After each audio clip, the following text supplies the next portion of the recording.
Yeah, hi there. These comments are for HDP. This is Michael. I am the founder, owner, and the materials writer for all of your lessons at the 7-step system to pass a TOEFL IBT. And you just completed, it looks like, my pronunciation post-test at my course. And I'm going to now give you some feedback on that. So let's listen to what you have to say. This is Haddon Park. I will start final exam. Letter A. When two people are talking to each other, they tend to stand a specific distance apart. So the word is specific. Put that stress on that third, the second syllable, specific. Each person has an invisible boundary around his and her body into which other people may not come. If someone pierces this boundary, she and he will feel uncomfortable and move away to increase the distance between them. Now, you want to work on blending. Blending means move away. You don't want to pause after the word move. Move away to increase the distance between them. So you're speaking a little bit too slowly, you're pausing a little bit too much. The major exception is family members and other loved ones. This personal distance is not due to body odor or bad breath, but because closeness lends a sense of intimacy that is at odds with the relationship to the other individual. Again, with blending, if you take the word lends a sense of intimacy, we don't really pause after the word lends. We will say lends a sense of intimacy that is at odds. So again, no pause after is, that is at odds with the relationship to the other individual. So again, some minor problems with your blending. Letter B. Interestingly, the average personal distance varies from culture to culture. Americans tend to require more personal space than in other cultures. Therefore, if you try to get too close to an American during your conversation, he or she will feel that you are in his face and will try to back away. I would say there, try to back away. Back away, again, blending. Try to be aware of this, so if the person to whom you are speaking backs away a little, don't try to close the gap. That was okay there. You said backs away a little. So you're actually doing a pretty good job on your pausing. You're not having any major problems with any vowel and consonant sounds. Letter C. Also, try to avoid physical contact while you are speaking, since this may also lead to discomfort. Touching is a bit too intimate for casual acquaintances. I would say casual. So, don't put your arm around his and her shoulder.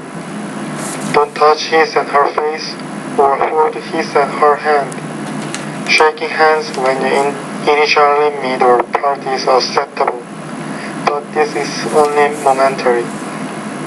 Alright, so now you're going to answer the 3 questions at the end. So this gives me a good idea of what your intelligibility is, which means how easy or difficult is it for other people to understand what you're saying. And number 1, Kyung Kim, who is 22 years old and lives in Seoul, is my best friend. I met him about 15 years ago. It continues now. There are some reasons why I like him, especially main reason is following. First of all, he always listens when I have a problem, such as learning something or relationship with other people. Now, when you're speaking, you're speaking in more of a monotone, so you want to work on varying that tone a little more than what you're doing, so that would also help you with your intelligibility. His advice is very helpful for me. Also, we have a lot of we have a lot of similarities like hobby or common interesting. For example, You want to say common interests, not common interestings. So common interest will be your better word there. we can play soccer when we have a time. So I think the best friend can understand each other without having to say a word. We are always understand each other when we need help. I would say we are always understanding each other when we need help.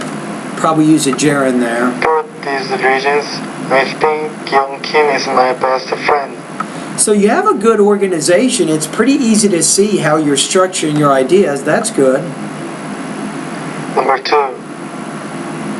5 years from now, I would see myself becoming big part of a company. Cool. I would develop my businesses skills. I would say I will develop or will be developing, not would. So you're talking about the future, a future possible type condition. So I think the future or the future perfect tense would probably work pretty well here. So that my ability can help the company to be more over, such as marketing or accounting. For this to happen, I will invest my next 5 years into major things. Okay. First of all, I will study for the professional marketing license in order to run marketing. Second, I will join account project so as to run various accounting strategy like the method to manage money. I think this will help me accomplish what I want. Number 3. In fact, I don't like hot weather, so my favorite season of the year is winter. There are 2 reasons why I like winter. Good First of all, organization. my birthday is in November. It makes me happy and give a comfortable feeling. I like November too, by the Also, way. the Great winter month. gives a chance to wear a more fashionable clothes in comparison to summer clothes. For example, in summer we always wear only t-shirts, but in winter it's so different. We have various choices. In other words, there are many chances to wear various things. I would say there are many chances. Don't forget to put that extra syllable at the end. Many chances too. For these reasons, I prefer winter rather than summer and fall and spring. All right. So good. Thank you for completing that pronunciation post-test. And I think I have a lot of information now. I think I can give you some good ideas. So number 1, what is your intelligibility score right now? And in this email, I will put the link to the score, so you can look at the description of your speech and your intelligibility. So I'm going to put you right now. I'm going to put you at about 3.8 out of 7.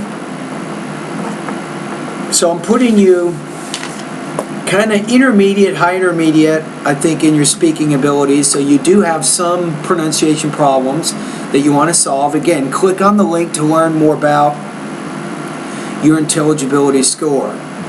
Now, the next thing is, what lessons should you review to help strengthen some of the problems you're having right now?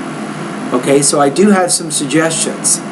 I would say in the vowel and consonant sounds, I would like you to take a look at, which one is it here? Lesson number 16, so speak clearly, lesson number 16, the j, like casual acquaintances, I think that's a little bit hard for you. Also, in the next part of my course, take a look at my Speak Clearly lessons number 26, 27, and 28. That will give you some instruction on syllable division and grammatical word endings. Now also, you're having an issue with your tone, right? You're not varying your tone as much.